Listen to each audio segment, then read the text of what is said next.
बोलो गुरुदेव भगवान की जय। प्यारे कृष्ण कन्हैया लाल की जय। श्री अष्टावक्र गीता 16वां प्रकरण। मूलम आचक्षुशृणुवातात नानाशास्त्रण्यनेकशः तथापि न तौ स्वास्थ्यं सर्वं विस्मरणाद्रते। तत्व ज्ञान करके संपूर्ण प्रपंच और तृष्णा नाश का ही नाम मुक्ति है। अब इसी वार्ता को आगे वर्णन करते हैं। अष्टावक्र जी कहते हैं कि हे तात, चाहे तुम अनेक शास्त्रों को अनेक बार शिष्यों के प्रति पठन कराओ अथवा गुरु से पठन करो, पर बिना सबके विस्मरण करने से तुम्हारा कल्याण कदापि नहीं होवेगा। पंचदशी में भी कहा है, ग्रंथमभ्यस्य मेधावी विचार्य च पुनः पुनः पलालमिव धान्यार्थी त्यजेद ग्रंथम शेषतः। बुद्धिमान पुरुष प्रथम ग्रंथों का अभ्यास करे, फिर पुनः पुनः उनका विचार करे। पश्चात जैसे चावल का अर्थी पुरुष चावलों को निकाल लेता है और पयाल को फेंक देता है, वैसे ही वह भी जीवन मुक्ति के सुख के लिए अभ्यास के पश्चात सबका त्याग कर देवे। प्रश्न, सुषुप्ति में सर्व पुरुषों को स्वतः ही विस्मरण हो जाता है। यदि सर्व वस्तुओं के विस्मरण करने से ही मुक्ति होती है तो सब जीवों को मोक्ष हो जाना चाहिए, पर ऐसा तो नहीं देखते हैं। इसी से सिद्ध होता है कि सर्व का विस्मरण व्यर्थ है। उत्तर, सुषुप्ति में यद्यपि विस्मरण हो जाता है तथापि उसका विस्मरण नहीं होता, क्योंकि सर्व के अंतर्गत अज्ञान है, सो अज्ञान सुषुप्ति में बना रहता है और जीवन मुक्त को तो अज्ञान के सहित संपूर्ण अध्यस्त वस्तुओं का विस्मरण हो जाता है। इस वास्ते जीवन मुक्ति की इच्छा वाले को सर्व वस्तुओं का विस्मरण करना ही उचित है। मूलम भोगम कर्म समाधिं वा कुरु वेज्ञ तथापि ते चित्तं निरस्त सर्वाशम अत्यर्थम रोचयिष्यति। अष्टावक्र जी कहते हैं कि हे पुत्र, चाहे तू भोगों को भोग, चाहे तू कर्मों को कर, चाहे तू समाधि को लगा, आत्मज्ञान के प्रभाव करके सर्व आशाओं से रहित होकर तेरा चित्त शांत रहेगा। अर्थात आशाओं से रहित होकर जो जो कर्म तू करेगा कोई भी तेरे को बंधन का हेतु ना होगा, क्योंकि आशा ही बंधन का हेतु है। इसलिए सर्व से निराश होकर, सर्व में आसक्ति से रहित होकर जब विचरेगा तब तू सुखी होवेगा। मूलम आयासात् सकलो दुःखी नैनं जानाति कश्चन अनेनैवोपदेशेन धन्यः प्राप्नोति निर्वृतिम्। हे शिष्य, संपूर्ण लोग शरीर के निर्वाह करने में ही दुखी होते हैं, अर्थात शरीर निर्वाहार्थ परिश्रम करने में ही दुख उठाते हैं, परंतु इस बात को नहीं जानते हैं कि परिश्रम ही दुख का हेतु है। इसलिए महापुरुष शरीर के निर्वाह के लिए अति परिश्रम नहीं करते हैं, क्योंकि शरीर की रक्षा प्रारब्ध कर्म आप ही कर लेता है, यत्न की कोई ज़रूरत नहीं होती है। ऐसा जानकर वे सदैव सुखी रहते हैं। मूलम व्यापारे खिद्यते यस्तु निमेषोन्मेषयोरपि तस्यालस्य धुरीणस्य सुखम नान्यस्य कस्यचित्। व्यापार में अनासक्ति ही सुख का हेतु है। जो ज्ञानवान जीवन मुक्त पुरुष हैं उनको नेत्र के खोलने और बंद करने में भी खेद होता है। जो ऐसा आलसी पुरुष है और संपूर्ण व्यापारों से रहित है वही सुख को प्राप्त होता है। व्यापारवान को कभी भी सुख नहीं होता है। संसार में पुरुष को जितनी ही व्यवहार विषय अधिक प्रवृत्ति है उतना ही उसको दुख अधिक है, और जितना ही व्यवहार प्रवृत्ति कम है उतना ही उसको सुख अधिक है, क्योंकि वृत्ति की वृद्धि से दुख की प्राप्ति और वृत्ति की निवृत्ति से सुख की प्राप्ति है। मूलम इदं कृतमिदं नेति द्वन्द्वैर्मुक्त यदा मनः धर्मार्थकाममोक्षेषु निरपेक्षं तदा भवेत्। संपूर्ण तृष्णा के नाश होने पर शीतोष्णादि जन्य सुख दुख भी पुरुष को नहीं सता सकते हैं। इसी वार्ता को अब कहते हैं, इस काम को मैंने कर लिया है और इस काम को मैंने नहीं किया है। इस तरह के द्वंद्वों से जब पुरुष का मन शून्य हो जाता है तब वह धर्म, अर्थ, काम और मोक्ष की इच्छा नहीं करता है।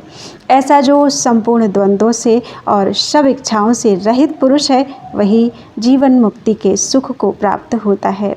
मूलम विरक्तो विषय द्वेष्टा रागी विषय लोलुपः ग्रह मोक्ष विहीनस्तु न विरक्तो न रागवान।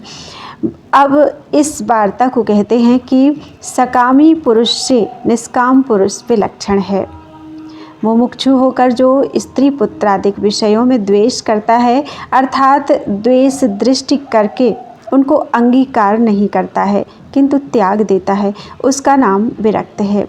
और जो विषयों की कामना करके विषयों में लोलुप चित्त वाला है उसका नाम रागी है। और जो पुरुष विषयों के ग्रहण और त्याग की इच्छा से रहित है वह विरक्त शरक्त से विलक्षण अर्थात ग्रहण त्याग से रहित जीवन मुक्त है। मूलम हेयोपादेयता तावत् संसार विटपंकुरः स्पृहा जीवति यावद्वै निर्विचार दशास्पदम्। विचार शून्य दशा आस्पदी भूत का नाम तृष्णा है, अर्थात जिस काल में कोई विचार ना हो केवल भोगों की इच्छा ही उत्पन्न हो उसका नाम तृष्णा है।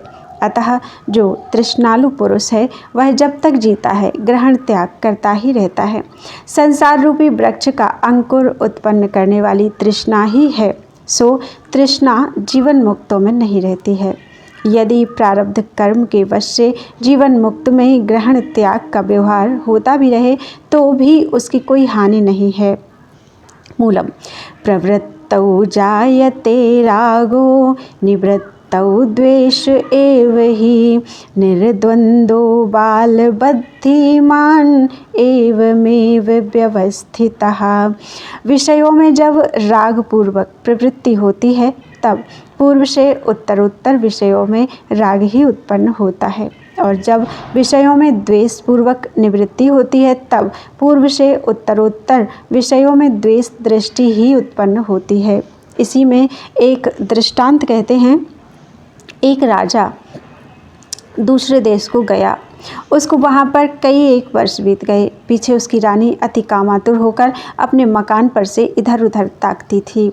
एक सर्राफ का लड़का युवावस्था को प्राप्त बड़ा सुंदर अपने कोठे पर खड़ा था। उसको देखकर रानी का मन उसकी तरफ चला गया। रानी ने अपनी लौंडी को उसको बुलाने के लिए भेजा। लौंडी उसको बुला लाई। रानी उससे बातचीत करने लगी। थोड़ी देर में लौंडी ने आकर कहा कि राजा साहब आ गए हैं। तब उस लड़के ने कहा कि मुझको कहीं छुपाओ। रानी ने उसको पाखाने के नल में खड़ा कर दिया। इतने में राजा भीतर आ गए और नौकर से कहा, जल्दी पानी लाओ, हम पाखाने जावेंगे। नौकर पानी लाया, राजा पाखाने गए। राजा साहब को दस्त पतले आते थे, इस कारण नल की मोहरी पर बैठकर जो पाखाना उन्होंने फिरा तो नीचे उस लड़के के ऊपर जा गिरा। उसका सिर, मुंह और सब कपड़े मैल से भर गए। राजा पाखाना फिर कर चले गए। तब लौंडी ने उसको किसी गंदी नाली के रास्ते से निकाल दिया। उस लड़के ने नदी पर जाकर स्नान किया और सब कपड़े साफ करके अपने घर को गया। दूसरे दिन फिर रानी ने लौंडी को उसके बुलाने के लिए भेजा। तब लड़के ने कहा कि एक दिन मैं रानी के पास गया और केवल 10-5 बातें मैंने उससे की, तब उसका फल यह हुआ कि अपने सिर पर दूसरे का मैल पड़ा। जो रोज़ रोज़ उससे संबंध करता है ना मालूम उसकी क्या गति होगी। मुझको तो वह पाखाना ना भूला है ना भूलेगा। मैं अब कदापि नहीं जाऊंगा। इस प्रकार की जब विषय भोग में दोष बुद्धि होती है तब फिर कदापि उसकी विषय भोग में राग पूर्वक प्रवृत्ति नहीं होती है। ऐसे ही विद्वान भी बालक की तरह शुभ अशुभ के चिंतन से रहित होकर केवल प्रारब्धवश से कदाचित प्रवृत्त होता है, कदाचित निवृत्त भी हो जाता है, परंतु राग द्वेष करके ना तो वह प्रवृत्त होता है और न वह निवृत्त होता है। मूलम हातुमिच्छति संसारम रागी दुख जिहासया वीतरागो हि निर्दुःखस् तस्मिन्नपि न खिद्यति। अष्टावक्र जी कहते हैं कि हे शिष्य, जो पुरुष विषयों में राग वाला है वही विषय के संबंध से उत्पन्न हुआ, जो दुख है उसके त्याग की इच्छा करता हुआ संसार के त्यागने की इच्छा करता है, और जो वीत राग पुरुष है वह संसार के बने रहने पर भी खेद को नहीं प्राप्त होता है। सो पंचदशी में भी कहा है, रागो लिंगम बोधस्य चित्त व्यायाम भूमिषु कुतो वैसाद् बलस्तस्य यस्याग्निः कोटरे तरोः। जिस वृक्ष के कोटर में यानी जड़ में बिल में अग्नि लगी है, जड़ के बिल में अग्नि लगी है, उस वृक्ष को हरियाली यानी उसके हरे पत्ते कदापि उत्पन्न नहीं होते हैं। दाष्टान्त में जिस पुरुष के चित्त में अज्ञान का चिन्ह बना है उसको शांति कदापि नहीं होती है। मूलम यस्याभिमानो मोक्षेऽपि देहेऽपि ममता तथा न च योगी न वा ज्ञानी केवलम दुख भागशौ। अष्टावक्र जी कहते हैं कि मैं ज्ञानी हूँ, मैं त्रिकालदर्शी हूँ, मैं मुक्त हूँ। इस प्रकार का जिसको अभिमान है वह ज्ञानी नहीं है। जो कहता है मैं योगाभ्यासी हूँ, मैं नित्य ही धोती नेति वस्ती आदि क्रिया करता हूँ, वह भी योगी नहीं है, किंतु वह केवल दुख को भोगने वाला है। मूलम हरो यद्युपदेष्टा ते हरिः कमलजोऽपि वा तथापि न तौ स्वास्थ्यम सर्वविस्मरणाद्रते। अष्टावक्र जी कहते हैं कि हे जनक, चाहे तुमको महादेव उपदेश करें या विष्णु उपदेश करें या ब्रह्मा उपदेश करें, तुमको सुख कदापि ना होगा।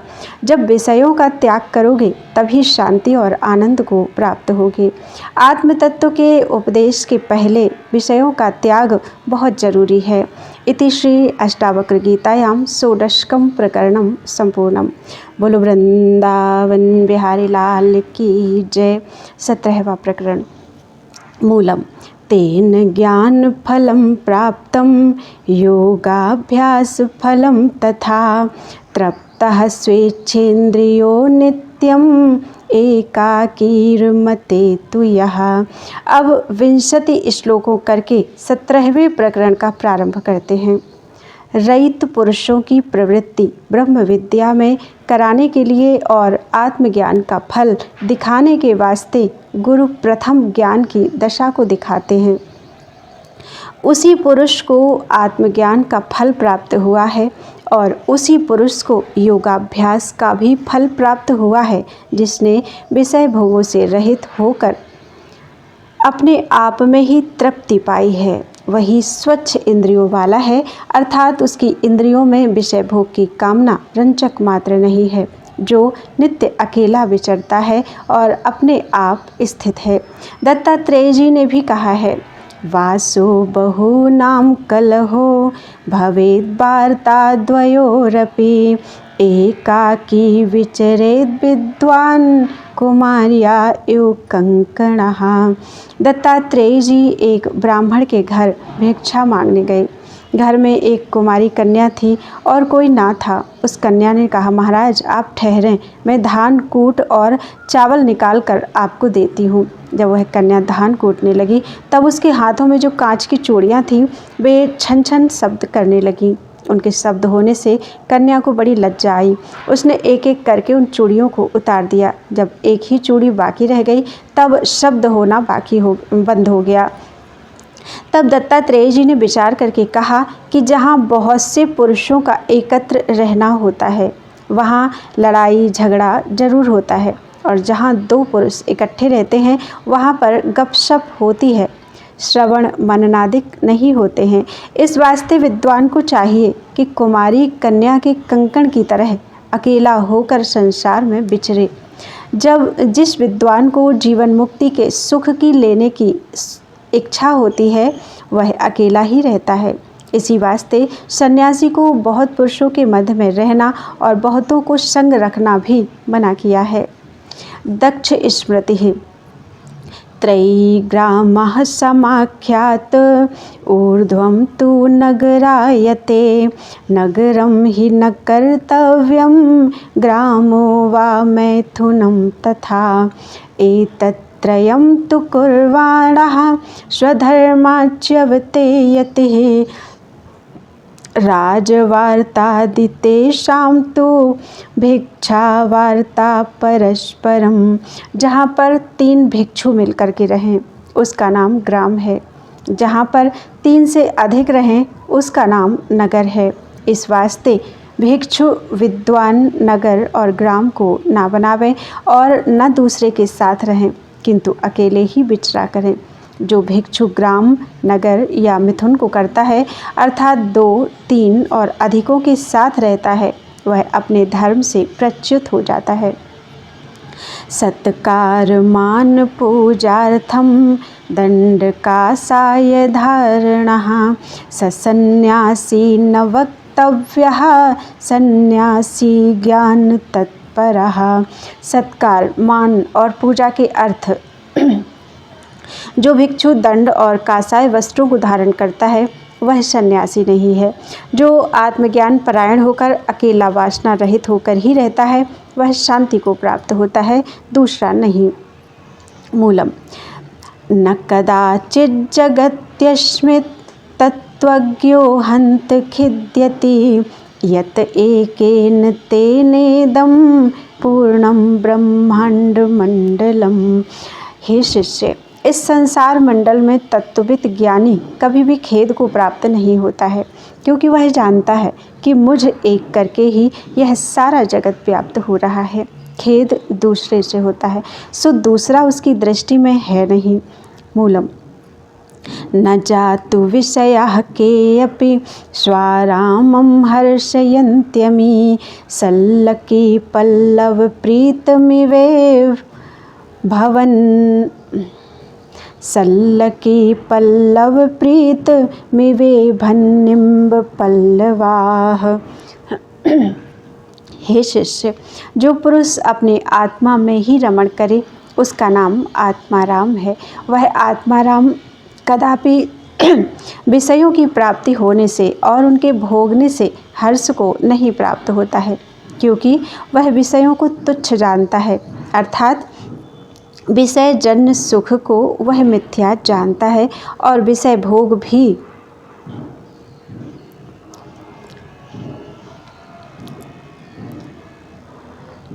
उस आत्माराम को हर्ष युक्त नहीं कर सकते हैं, क्योंकि अपनी सत्ता से रहित हैं। जैसे सल्लकी जो मधुर रस वाली बेली है, उस बेली के पत्ते जिस हस्ती ने खाए हैं उसको कटु रस वाले नीम के पत्ते हर्ष को प्राप्त नहीं कर सकते हैं। वैसे जिसने आत्मानंद का अनुभव किया है उसको विषयानंद नहीं आनंदित कर सकता है। मूलम यस्तु भोगेषु भुक्तेषु न भवत्यधिवासितः अभुक्तेषु निराकांक्षी तादृशो भव दुर्लभः।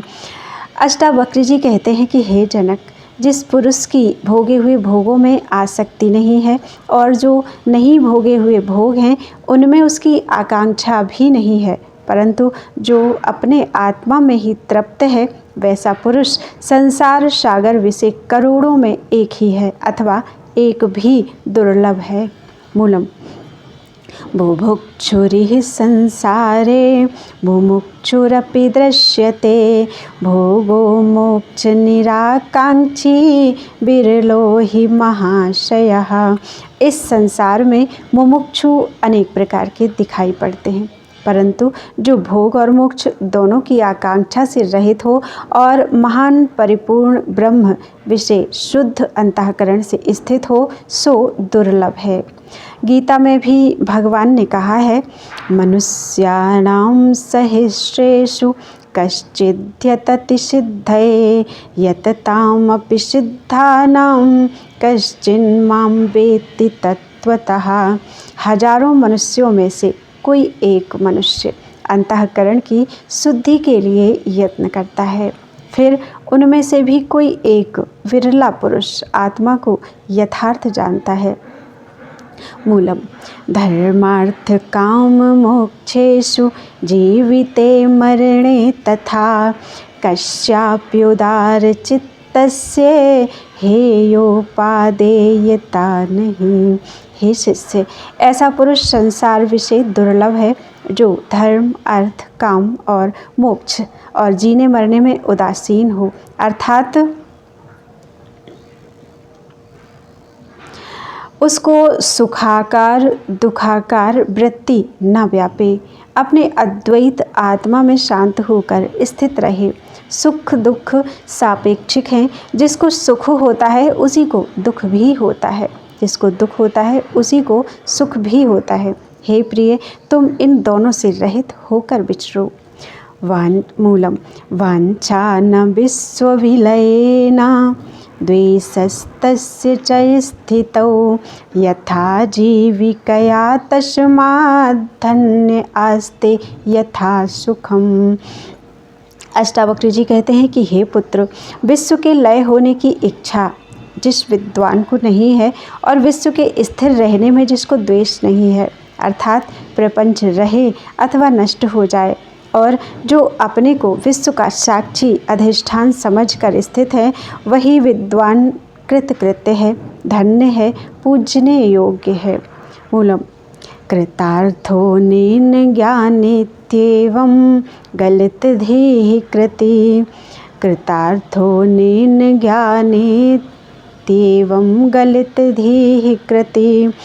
पश्यन् शृण्वन् स्पृशन् जिघ्रन् अन्नसन्नास्ते यथा सुखम।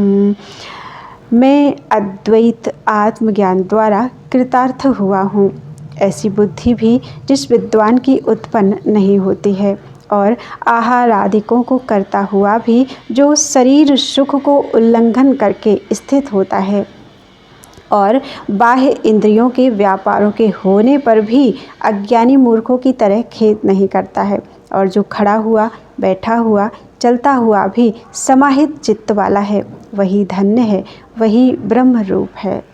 मूलम शून्या दृष्टिर्वृथा चेष्टा विकलानिन्द्रियाणि च न स्पृहा न विरक्तिर्वा क्षीण संसार सागरे। हे शिष्य, जिस पुरुष का संसार सागर क्षीण हो गया है, उसको विषय भोगों की इच्छा भी नहीं रहती है, और ना उससे विरक्त होने की इच्छा उसको रहती है। उस विद्वान का मन और शरीर इंद्रियादिक बालक या उन्मत्त की तरह अपने व्यापारों से शून्य रहते हैं, और उसके शरीर की चेष्टा भी वृथा ही होती है, उसकी इंद्रियां भी सब निर्बल होती हैं, आगे स्थित हुए विषयों का निर्णय नहीं कर सकता है। गीता में भी कहा है, या निशा सर्वभूतानां तस्यां जागर्ति संयमी यस्यां जागृति भूतानि सा निशा पश्यतो मुनेः। संपूर्ण भूतों की जो आत्मज्ञान रूपी रात्रि है और जिसमें सब भूत सोए हुए हैं, उसमें विद्वान जागता है। जिस अज्ञान रूपी दिन में सब भूत जागते हैं, उसमें विद्वान सोया हुआ रहता है। मूलम न जागर्ति न निद्राति नोन्मीलति न मीलति अहो परदशा क्वापि वर्तते मुक्त चेतसः। हे शिष्य, विद्वान ऐसे दिन विषय जागता नहीं है, क्योंकि वह जागता है, जो जागता है वह नेत्र के पलकों को खोले रहता है, अर्थात बाह्य विषयों को देखता है और स्मरण भी करता है। ज्ञानी बाह्य विषयों को न देखता है और न स्मरण करता है, इस वास्ते वह जागता नहीं है, और ज्ञानवान सोता भी नहीं है, क्योंकि जो सोता है वह नेत्रों के पलकों को बंद कर लेता है, और इसी कारण तब वह बाहर के किसी पदार्थ को नहीं देखता है। सो विद्वान ऐसा नहीं करता है, किंतु बाहर के सब पदार्थों को ब्रह्म रूप करके देखता है। प्रश्न, ऐसे ज्ञानवान की कौन दशा होती है? उत्तर, अहो बड़ा आश्चर्य है कि शांत चित्त वाला कोई ज्ञानी एक अलौकिक उत्कृष्ट तुरीय अवस्था को प्राप्त होता है। उस दशा का वर्णन चर्म मुख से बाहर है। मूलम सर्वत्र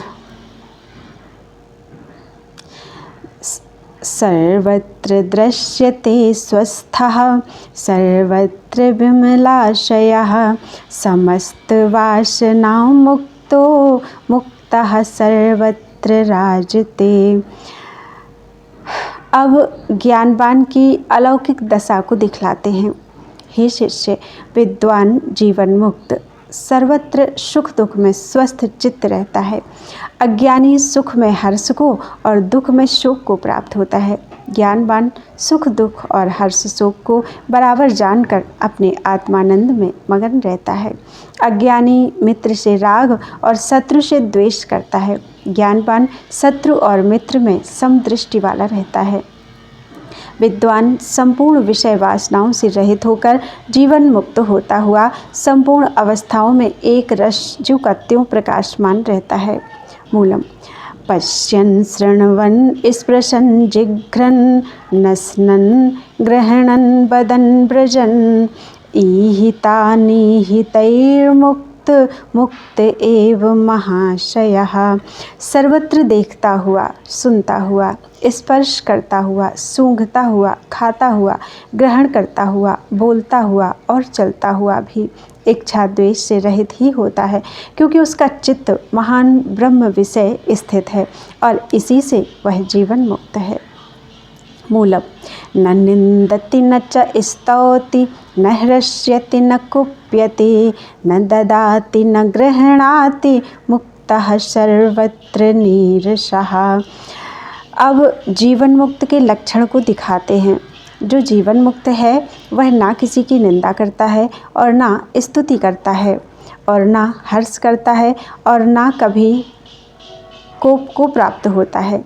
यानी जो संसारी पुरुष जीवन मुक्त को आदर सम्मान करते हैं वह उनकी स्तुति नहीं करता है और जो उसको निरादर करते हैं उनकी वह निंदा नहीं करता है और ना वह अति उत्तम खान पान आदिकों के प्राप्त होने पर हर्ष को प्राप्त होता है और ना घृतहीन बासी भोजन मिलने से वह शोक करता है और ना किसी के शरीर के निर्वाह के सिवाय अधिक वस्तु के ग्रहण करने की इच्छा करता है और ना किसी से लेकर दूसरे को देता है और ना किसी से किसी को कुछ दिलवाता है, किंतु सदा वह अपने आप में मग्न रहता है।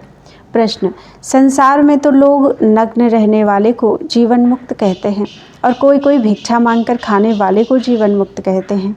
उत्तर, संसारी लोग सकामी होते हैं। जो सकामी होते हैं उनको नहीं मालूम होता है कि कौन ज्ञानी है और कौन अज्ञानी है और उनको सत्य असत्य का विवेक भी नहीं होता है। वे दंभ में फंसते हैं। जो हठ से वस्त्रों को त्याग कर मान के वास्ते नंगे रहते हैं और शिष्यों के कान फूंकते हैं, एक से द्रव्य लेकर दूसरे को देते हैं या नाम के वास्ते मठादिकों को बनाते हैं, जीवन मुक्त कदापि नहीं हो सकते हैं। वे भी चेले की तरह सकामी हैं। उनके चेलों में स्त्री पुत्रादिकों की कामना भरी है। उनके कल्याण के लिए वे चेले नंगों को गुरु बनाकर उनकी सेवा करते हैं। जिस महात्मा का चित्त विषय भोग में है वह अवश्य नरक को प्राप्त होता है, चाहे वह कितना ही नंगा रहे और पाखंड करे। दृष्टांत, एक महात्मा एक राजा के मंदिर में बहुत काल तक रहे। एक दिन वे मर गए। उसी दिन राजा भी मर गया। उस नगर के बाहर जंगल में एक तपस्वी योगी रहते थे। एक आदमी उनके पास बैठा था। तपस्वी कुछ सोच करके हंसने लगे। तब उस आदमी ने पूछा कि महाराज, बिना प्रयोजन आज आप क्यों हंसते हो? उन्होंने कहा, हम बिना प्रयोजन नहीं हंसते हैं, किंतु राजा के पास जो महात्मा रहते थे वे मर गए हैं और राजा भी मर गया है और राजा स्वर्ग में गया और महात्मा नरक में गए, क्योंकि राजा का मन महात्मा में रहता था, इसी वास्ते वह स्वर्ग में गया। उसको वैराग्य बना रहता था और महात्मा का मन राजभोगों में रहता था और वैराग्य से शून्य रहता था। इसी वास्ते वे नरक को गए। दृष्टांत, चाहे कितना ही नंगा रहे वह कदापि जीवन मुक्त नहीं हो सकता है। जो वासना से रहित है वही जीवन मुक्त है। मूलम, सानुरागां स्त्रियं दृष्ट्वा मृत्युं वा समुपस्थितम् अविहुवल्मनाः स्वस्थो मुक्त एव महाशयः। अनुराग अर्थात प्रीति के सहित स्त्री को देख करके जिसका मन कामातुर नहीं होता है और मृत्यु को समीप स्थित देखकर जिसका मन भय को नहीं प्राप्त होता है किंतु अपने आत्मानंद में आनंद रहता है, वही जीवन मुक्त है। मूलम, सुखे दुखे नरे नार्यां संपत्सु चा विपत्सु चा विशेषो नैव धीरस्य सर्वत्र समदर्शिनः। जिसका चित्त सुख दुख में सम रहता है, अर्थात शरीर का अति सुख होने से जो हर्ष को नहीं प्राप्त होता है और शरीर को खेद होने से जो शोक को नहीं प्राप्त होता है और संपदा के प्राप्त होने पर जिसको हर्ष नहीं होता है और विपदा के आने पर जिसको शोक नहीं होता है, वही जीवन मुक्त है। मूलम, न हिंसा नैव कारुण्यम नौद्धत्यं न च दीनता नाश्चर्यं नैव च क्षोभः क्षीण संसरणे नरे। जो वासना रहित पुरुषों के साथ ना द्रोह करता है और ना दीन के साथ करुणा करता है और ना शारीरिक सुख के लिए किसी के आगे हाथ बढ़ाता है और ना कभी आश्चर्य को प्राप्त होता है और ना कभी क्षोभ को प्राप्त होता है, वही पुरुष जीवन मुक्त है। मूलम, न मुक्तो विषय द्वेष्टा न वा विषय लोलुपः असंशक्त मनाः नित्यं प्राप्ता प्राप्त मुपाश्नुते। जो विषयों के साथ द्वेष नहीं करता है और जो विषय लोलुप नहीं है किंतु असंशक्त मन वाला है, अर्थात जिसका मन कहीं आसक्त नहीं है।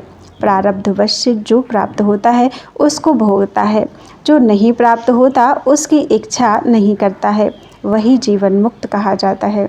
मूलम, समाधाना समाधान हिताहित विकल्पनाः शून्य चित्तो न जानाति कैवल्यमिव संस्थितः। जो समाधानता और असमाधानता को अर्थात हित और अहित की कल्पना को नहीं जानता है, ऐसा शून्य चित्त वाला जो विदेह कैवल्य को प्राप्त हुआ है, वही जीवन मुक्त है। मूलम, निर्ममो निरहंकारो न किंचिदिति निश्चितः अंतर्गलित सर्वासः कुर्वन्नपि न लिप्यते। अष्टावक्र जी कहते हैं कि हे जनक, जो विद्वान अहम मम अभिमान से शून्य है, अर्थात यह मैं हूँ और यह मेरा है, इस प्रकार के अभिमान से भी जो रहित है और अधिष्ठान चेतन से अतिरिक्त किंचित भी सत्य नहीं है, ऐसे निश्चय वाला जो पुरुष है वह सर्व व्यवहारों को करता हुआ भी कुछ नहीं करता है, क्योंकि उसको कर्तृत्व अभिमान नहीं है। मूलम, मनः प्रकाश